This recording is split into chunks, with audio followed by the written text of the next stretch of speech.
بسم الله الرحمن الرحيم، ورجعت لكم فيديو جديد. اخيرا عملت معاكم البصمه ترند يا جماعه. اخيرا والله مش مصدقه نفسي. طبعا بصوا، بصمه اكليريك مرايه، قماش قطيفه. تمام، حاجه كده شياكه وسهوله وبصوا كل حاجه سهله. هقول لكم كل تفاصيلها. طبعا ما تنسوش ان الخامات كلها عندي على القناه التانية اللي في صندوق الوصف، هتلاقوا فيه لينك القناه بتاعه الخامات وتحتها رقم كده واتساب، مثلا لو عايز تقولوا لي اللينك فين او كده. تمام، ما تنسوش لايك تقديرا لمجهودي. انا كنت مستعجله جدا على الاوردر ده، حرفيا انا شغاله بايد واحده وبصور بايد واحده، فسامحوني بقى. بصوا حلاوه وجمال الاكليريك المرايه بقى لما بيتعمل، يعني بيتشال كده بس ال السيلفر الحمايه، الطبقه اللي عليها حاجه كده قمه في الشياكه. طبعا عملنا مع بعض في الفيديوهات اللي فاتت، لو انتوا شفتوها مروحه وريتها لكم، والمرايه دي لو انتوا بقى ما شفتوش الفيديو بتاع المرايه روحوا شوفوه. لو يعني مش عارفه ايه اللي هينزل الاول. تمام، والبصمه برضو كل دول هتلاقيهم ورا بعض باذن الله، الفيديوهات كلها جايه ورا بعض. فلو انت شايف الفيديو ده متاخر ارجع كده الفيديوهات اللي فاتت، هتلاقوا الحاجات دي كلها، المبخره والمرايه كل حاجه ترند. اول حاجه قماش قطيفه، اي لون بقى، اسود ابيض احمر اللي انتوا عايزينه. قطعتين خشب اي 4. تمام، ده قماش قطيفه كده عادي جدا. روحوا اي راجل هاتوا قماش قطيفه. تمام، نعمل ايه؟ الورق الاي 4 او اي لون بقى، مش هيفرق معاكم لون، ابيض احمر سيلفر عادي، هو كان متوفر عندي سيلفر فتمام. خشبتين اي 4 واي 4.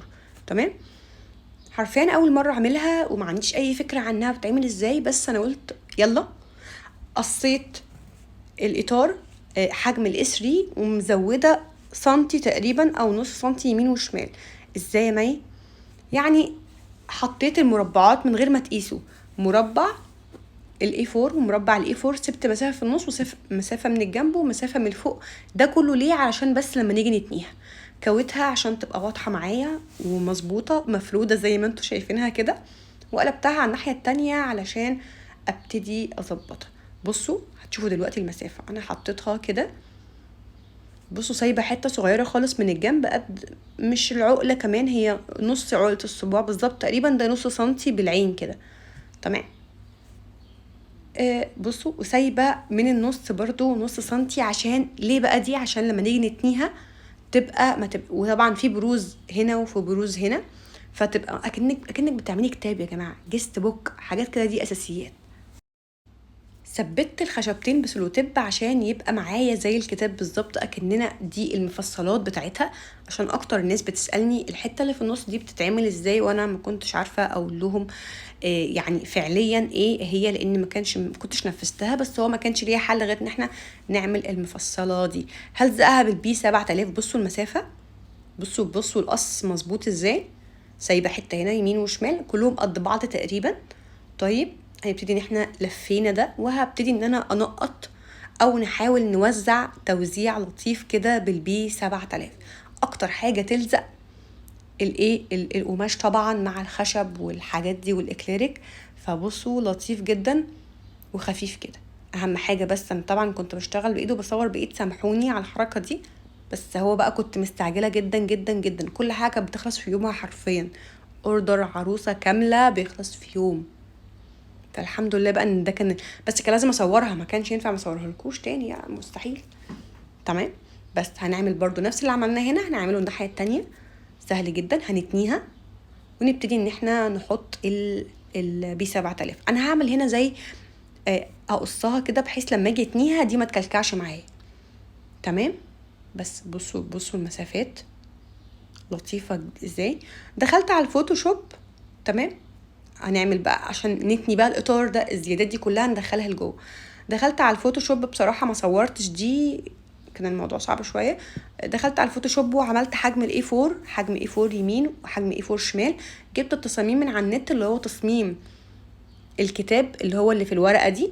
نكتب بقى التاريخ، طبعا انا مش عايزه اكتب الاسمين والكلام ده. تمام، هوريكم دلوقتي الورقه عامله ازاي، وطبعا متاحه جاهزه يعني على ان انتوا تنفذوها على طول الورقتين دول.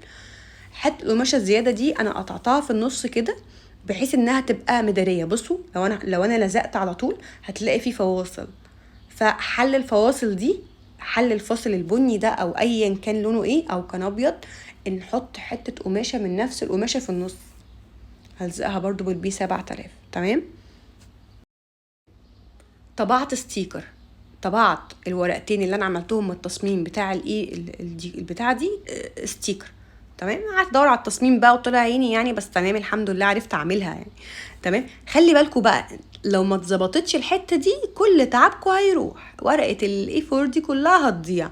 فالحل بتثبتوا زي ما انا عملت مثلث، تلزقوه من اولاني بصوا وتسحبوا وانتوا بتفردوا.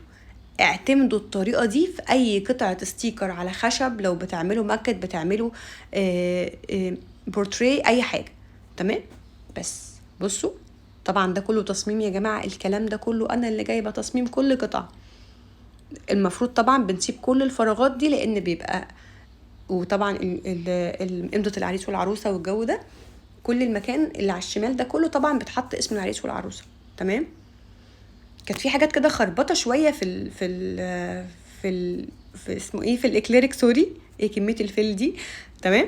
بس الحمد لله. بصوا لما بتيجي تعملي كده بايدك بيدي لونين يعني. بس حاولوا بقى تعملوها كلها في مسافه واحده.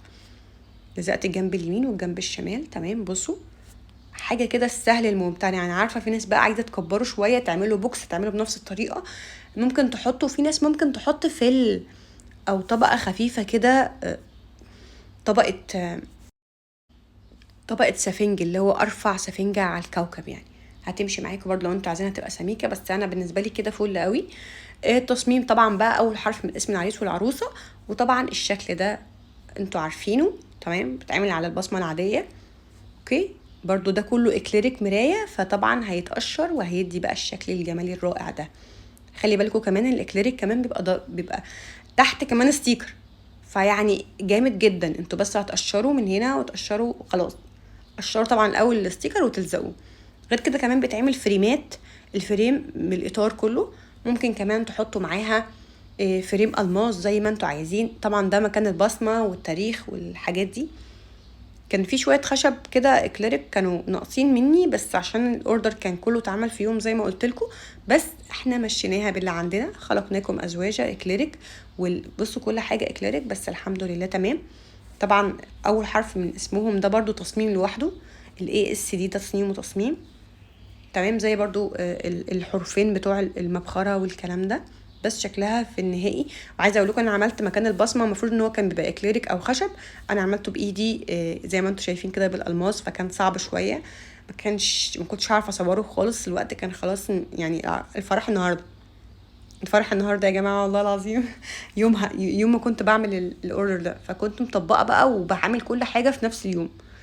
فالحمد لله الحمد لله قدر ما شاء فعل يعني. والحمد لله عدت، سلكنا بالحاجات النواقص وكده، بس المهم ان الشكل النهائي تمام.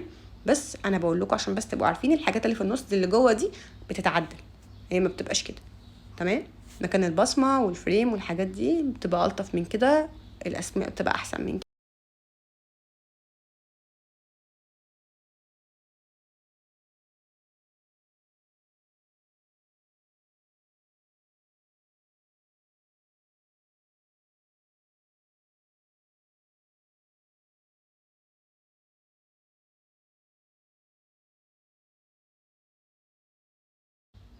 يا رب تكونوا استفدتوا، والحاجات دي كلها موجوده، روحوا شوفوها على القناه.